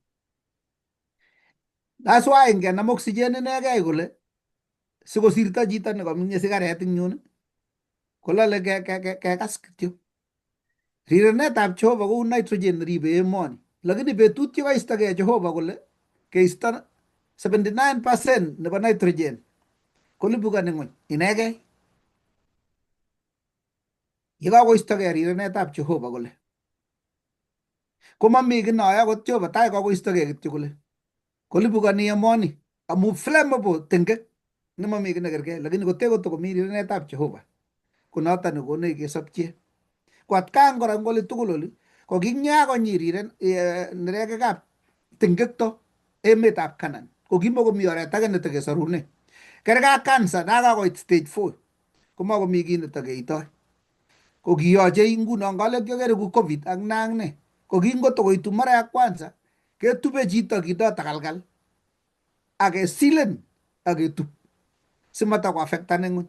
Ko kinyo kosir yoto kakosir stage 4 koyach kekwer emet tugul nebo Canaan siketoi upya a reset. Kimakomaketab Jehova kounotok. Ndaboisie Jehova koyan koba ngayanet takito karamik ichegei kityo ak malaikaisiekab Jehova chekishokondoi. Sikere ngap kotebe biik kole kimiono Jehova, where is God in 9/11? Komache ketebekei kele kimakomi Jehova kyakewon eng sukul. Kyakele makisomani Bible makisoi eng sukul. Ko nyam bit luget kele komnyono Jehova gisha ke on Jehova tai ye ke on Jehova ko moy ki wala ke kora age ble man Jehova na ke on amus aje kyo gion nya ke on kong ni mutai ko ka mag nyat olim nyono Jehova aja kyo ger chisang ko notok sikwak se ko uni ko mamagetab Jehova ga tuju ako tuguk che giyak na tamone en pugoit especially Romanic Old Testament tugul ko mwoe kolen God hid his face kanya ko nyigisi tengek ko ay ko mwe Jehova ko ipket ko nyimwe Jehova ko ipket kalibukan emet amu makomi toronatetab Jehova makomi rirenenyi maya Jehova makolkol Jehova malion ako yekakoistogei Jehova ko kaketimde konyorgei consequences chebo tengek kenget mamu korong'ie Jehova kiy ako koistogei Jehova kebeku ingotorete Jehova asikobit kikuye kenai kele ako luget ko kimamaketab Jehova akot nebo let maat nebo koikeny ko mamaketab Jehova ako nebo let koite kole Jehova amu kyolewen and you didn't want anything to do with me I respect that akametoun koikeny ak koikeny ko nginye nekileweno amakoi muite ikeno kirir ak iimigei ilen inyon auyo ko kait boroindo na konin lewenet nekilewen nyo kimasi komut Jehova chechik ko chekaba kimasin koistogei Jehova tatyo kalipukan ng'ony akonyorgei maat mamu korong Jehova ako kakonok Jehova lewenet nebo melekto nebo kit nekialewen konyorgei maat tatyo keng'em ng'onyuni aketoi kipsengwet nelel ak ng'onyut nelel akotoigei imandab Jehova eng yotok keweny bukuishekab kipsengwet akeker kele bo Jehova rirenet akobo iman Jehova koikeny ak koikeny ingotorete Jehova sikikuye kele ngakimi kwenkwenutab luget neu kotun kikesulukon ing oret nebo imanda ak tun kiwenye kitabushek akeker kele kibo iman Jehova tos mi tebutyo kotomo kemwa lesson nebo wikit nekibendi anan ko chi netese ng'olyo age tugul bas amache amwa kongoi ngokwek chekomi kobotwech eng lesson ini amache atachak eng lesson nerubei ne somanetab kurke nebo mut neng'olole kole yae Jehova luget akobo inye yae Jehova luget akobo inye ongetuye sikobit kinetkei kenai kele kakatononi Jehova kwai luget akobo inye rikyi kaniset age tugul nebo Seventh Adventist anan ngot itinye tebut iserwech asikobit ketestai kinetkei yekimwachini Jehova na inendet kiptaiyatab luget ongesa Jehova nesobe koikeny kongoi amu kakokasak tugeng'ung kongoi amu kilewenech asikobit itonon ak iyai luget eng kayanet akobunjei katerteret amu kakiunyech eng Jeiso